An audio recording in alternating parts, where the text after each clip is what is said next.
ప్రభువునందు ప్రియమైన వాళ్ళారా, యేసుక్రీస్తు వాళ్ళందరికీ వందనాలు.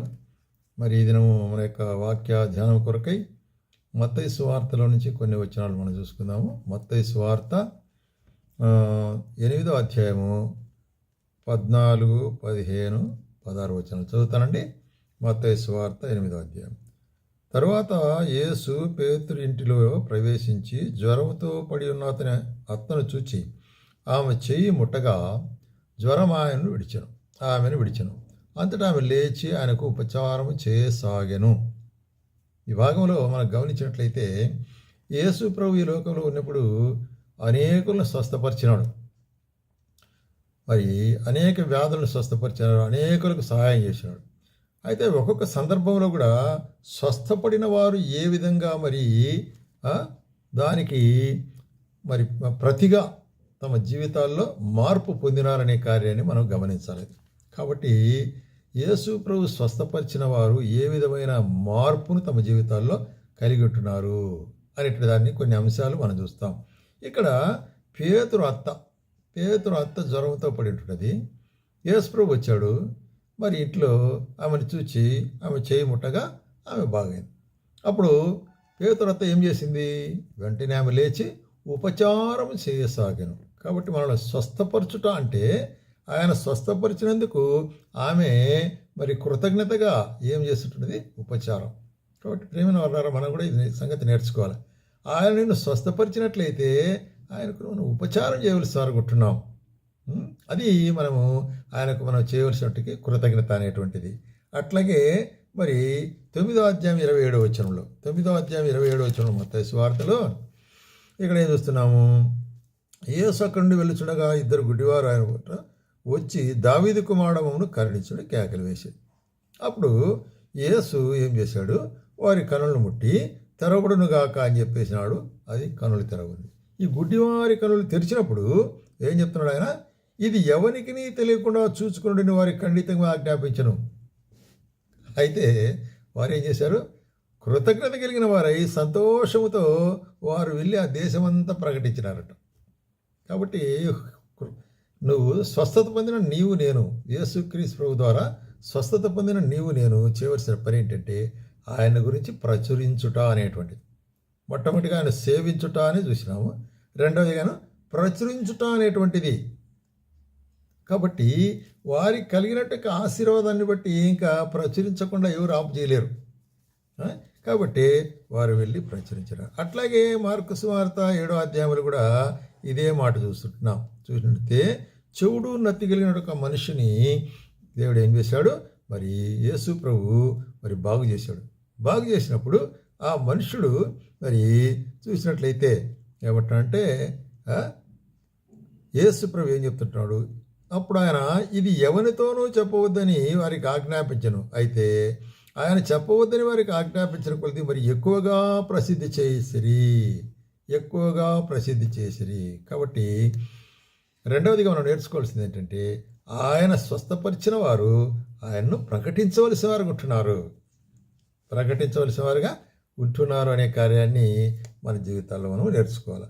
మూడవదిగా మనం చూసినట్లయితే లూకాసు వార్త 8వ అధ్యాయము 43 లూకాసు వార్త 17వ అధ్యాయం చూస్తాం. మొట్టమొదటిగా లూకాసు వార్త 17వ అధ్యాయము 11వ వచనం. అక్కడ ఏం చూస్తున్నాం మనం? 17వ అధ్యాయం 11వ వచనంలో మనం గమనించినట్లయితే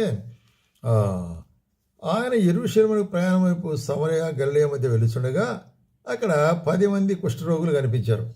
వారందరూ ప్రభువా మమ్మల్ని కరుణించమని కేకలు వేసిన తర్వాత యేసు ప్రభు చెప్పాడు, ఆల్ రైట్, మీరు వెళ్ళి యాజకులకు కనపరుచుకోండి, మీరు శుద్ధులవుతారన్నారు. వాళ్ళు వెళ్ళినారు, శుద్ధులైనారు, పోయే మార్గంలో శుద్ధులైపోయినారు 10 మంది. అయితే వారిలో ఒకడు తిరిగి వచ్చి ఏం చేశాడంట? ఒకడు తిరిగి వచ్చి ఆయనకు కృతజ్ఞతాస్తుతి చెల్లించను. ఆయన పాదం సన్నిధిలో సాగిలపోయాడు. అది కాబట్టి ఇక్కడ స్వస్థత పొందిన వారు ఏం చేయాలా? కృతజ్ఞత, gratitude, thanksgiving, praising and thanksgiving is a required. కాబట్టి వాడు ఆయన పాదముల సాగిలపడెను. వాడు సమరయుడు. అయితే యేసుప్రభు అడుగుతున్నాడు, 10 మంది కదా స్వస్థపడింది, మరి నువ్వు ఒక్కడివే వచ్చావే, ఇంకా 9 మంది ఎక్కడా అని. అంటే దేవుడు లేక యేసుప్రభు అక్కడ మనము మరి ఆయన స్వస్థపరిచినందుకు ఆయనకు మనము కృతజ్ఞత చెల్లించాలనే దాన్ని ఆయన ఎదురు చూస్తుంటున్నాడు. కృతజ్ఞత చెల్లించాలనేది ఆయనకు మన దగ్గర ఎదురు చూసే కార్యం. కాబట్టి మనం ఆయన కృతజ్ఞత చెల్లించుట లేక స్తుతించుట అనేటువంటి కార్యం. అట్లాగే 18వ అధ్యాయంలో కూడా 18వ అధ్యాయంలో ఆయన ఎరికో పట్టణం సమీపించినప్పుడు అక్కడ మరి ఒక గుడ్డివాడితో పక్కన కూర్చుంటున్నాడు, బిచ్చం అడుగుతుంటున్నాడు. అప్పుడు ఆ మార్గంలో అంత గుడ్డివాడు కాబట్టి అక్కడ వెళ్ళి ఒక అడుగులు చెప్పడంతా విన్నప్పుడు ఎవరు ఎవరు ఏంటి అన్నారు. అంటే వాళ్ళు యేసు ప్రభు నజరేయుడైన యేసు మార్గంలో పోతున్నా అంటే వెంటనే ఆయనకి అర్థమైపోయింది, యేసు ప్రభు తలుచుకుంటే నా కళ్ళు తెరిచేస్తాడని. ఎందుకంటే అనేకసార్లు విని ఉండొచ్చు. వెంటనే ఏం చేశాడు, దావీదు కుమారుడా గట్టి కేకలు వేశాడు. కేకలు వేస్తేనే పక్కనుండే కొరుకుండు ఎందుకు అరుతావు అని దించినారు. వాళ్ళకేం తెలుసు కాబట్టి తన అక్కలు తనకు తెలుసు కాబట్టి విడవకుండా మళ్ళీ గట్టిగా అరిచినప్పుడు యేసు ప్రభు నిలిచి పిలుచుకురాండి అన్నాడు. పిలుచుకొచ్చినప్పుడు ఏం చేయాలనుకుంటున్నావు అంటే నా కళ్ళు బాగా చేయమంటాడు. వెంటనే మరి నీ విశ్వాసం నీ స్వస్థపరిచిందని చెప్పిన వెంటనే కళ్ళు తెరవబడినట్టు ఏం చేశాడు చూడండి. 43 వచ్చే వెంటనే వాడు చూపు పొంది దేవుని మహిమపరచుతూ ఆయన వెంబడించను. ప్రజలందరూ చూచి దేవునికి స్తోత్రం చేశారు. కాబట్టి మరి స్వస్థత పొందిన వీడు మహిమపరచుట ద్వారా మరి ప్రజలందరూ కూడా మరి మహిమపరచాలనేటువంటి, కాబట్టి దేవుని మహిమపరచుట అనేటువంటిది ప్రాముఖ్యమైనది. 4వదిగా మనం గమనిస్తుంటున్నాము లూకాసు వార్త 8వ అధ్యాయంలో మనం గమనిస్తాం. లూకాసు వార్త 8వ అధ్యాయము 43వ వచనంలో ఏముంటున్నాయి ఇక్కడ 43వ వచనములో 12 ఏళ్ల నుండి రక్తస్రావం కలిగిన ఒక స్త్రీ ఎవని చేతను స్వస్థత నొందనిదై ఆయన వెనుక వచ్చి ఆయన వస్త్రపు చెంగు ముట్టెను, వెంటనే ఆమె రక్తస్రావం నిలిచిపోయాను. కాబట్టి 12 సంవత్సరాల నుంచి ఆమెకు మరి వ్యాధి ఉంటున్నది. ఆ వ్యాధి ఏమి చేసినా కూడా మనం చూసినట్లయితే ఇంకొక భాగంలో చెప్పబడుతుంది, ఆమె ఎంతో డబ్బు ఖర్చు పెట్టిందంట, ఎంతోమంది వైద్యులు చూసినది కాలేదు. అయితే ఆఖరికి ఏమైంది, ఇప్పుడు యేసు ప్రభు దగ్గరికి వచ్చి నన్ను స్వస్థపరుస్తారు, అయినా కూడా నేను ఎట్లా పోయి, ఆమె సిగ్గుపడినది భయపడినది, ఎదురుగా పోలేక వెనక పక్కగా పోయి ఆయన వస్త్రం మాత్రం ముట్టుకుంటే చాలే నాకు ఆయన స్వస్థపరచాడని. ఎంత గొప్ప విశ్వాసం అండి. కాబట్టి అదేవిధంగా వెనక పక్క పోయి ఆయన వస్త్రపు చెంగును కొంచెం ముట్టింది, వెంటనే ఆమె వ్యాధి బాగా అయిపోయింది. అది మరి ఆమెకు తెలుసు, ప్రభువుకు తెలుసు. ప్రభు వెంటనే మరి ఎవరు నన్ను ముట్టుకున్నారంటున్నాడు. అప్పుడు శిష్యులు చెప్పారు, ఏది ప్రభు ఆ చుట్టూ అందరూ మిందపడుతున్నారు, ఎవరంటారేంటి?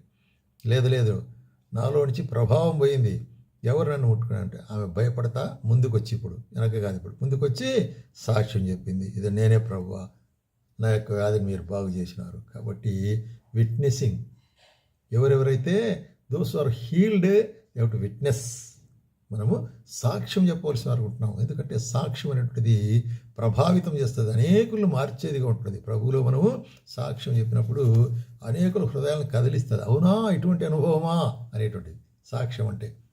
అట్లాగే మనం యోహాను సువార్త గమనించినట్లయితే 5వదిగా ఇక్కడ చూస్తుంటున్నాము.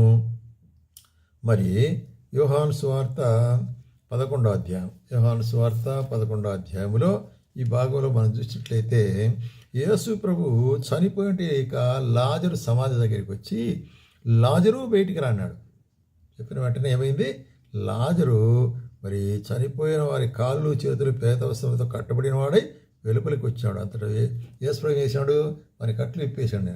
అంటే చనిపోయి 4 రోజుల మంది చనిపోయి అక్కడ గబ్బు కొడుతుంటున్నాడు. ప్రభువా అంటే నువ్వు విశ్వాసం ఉంచు, నువ్వు చూస్తావు దేవుని మీద.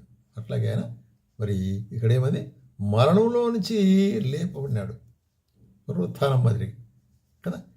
కాబట్టి ఈ మనుషుడు 12వ అధ్యాయంలోకి వచ్చినప్పుడు యేసు తాను మృతుల్లో ఉండి లేపిన లాజరు ఉన్న బెతేనియాకు వచ్చినప్పుడు పస్కా పండుగ 6 దినముల ముందుగా వచ్చాను. అక్కడ వారు ఆయనకు విందు చేసిరి, ఒక ఫెలోషిప్. ఇక్కడ మార్తా ఉపచారం చేసిను, లాజరు ఆయనతో భోజనంలో కూర్చుండెను. మరియ మిక్కిలి విలువగల జటామాంసి అత్తరు తెచ్చి ఆయన తల మీద పోసేసి. ఇవన్నీ ఏం చూస్తుంది, దిస్ షోస్ ద ఫెలోషిప్. ఇవన్నీ మనకు సహవాసము. కాబట్టి నువ్వు స్వస్థపరచుట అనేటువంటి కార్యం ప్రభుని చేసినాక నువ్వు సహవాసంలో నిలిచి ఉండాలి. సహవాసంలో నిలిచి ఉంటేనే ఆయనకు నువ్వు కృతజ్ఞుడిగా ఉంటావు. కాబట్టి యేసు ప్రభు లోకంలో ఉన్నప్పుడు ఆయన స్వస్థపరిచిన విధానం ద్వారా ఎంతమంది ఏ రకముగా మరి ఆయనకు కృతజ్ఞత చెల్లించిన వారంటే మొట్టమొదటిగా మరి పేతురత్త అయితే ఆయనకు పరిచయం చేసింది.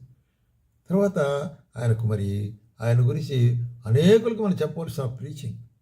మూడవదిగా ఆయన స్థుతించవలసి అనుకుంటున్నాం. నాలుగవదిగా ఆయనకు సాక్ష్యం చెప్పవలసి అనుకుంటున్నాం, ఈ ప్రభు నన్ను స్వస్థపరిచినాడు. ఐదవదిగా ఫెలోషిప్, అంటే ఆ యొక్క సహవాసంలో మనం నిలిచి ఉండవలసి అనుకుంటున్నాం. అందుకు ప్రభు నిన్ను నన్ను కాబట్టి నిన్ను నన్ను ఏ విధంగా స్వస్థపరిచినాడు? మన యొక్క పాపం నుంచి ఆయన స్వస్థపరిచినాడు. పాప వ్యాధి, పాప రోగం నుంచి ఆయన రక్తం ద్వారా. కాబట్టి క్రీస్తు రక్తం మన యొక్క ప్రతి పాపను కడిగి మమ్మల్ని మరి పరిశుద్ధులుగా చేయనట్టు యోహాను. కాబట్టి అటువంటి పరిశుద్ధతలో పాల్పొందిన వాడవైతే, క్రీస్తు రక్తంతో కడగబడిన వాడవైతే ఈ కార్యములు మనం చేయవలసిన వారుగా ఉంటున్నాం. ఆ విధంగా చేటుకు ప్రభు మనకు సహాయం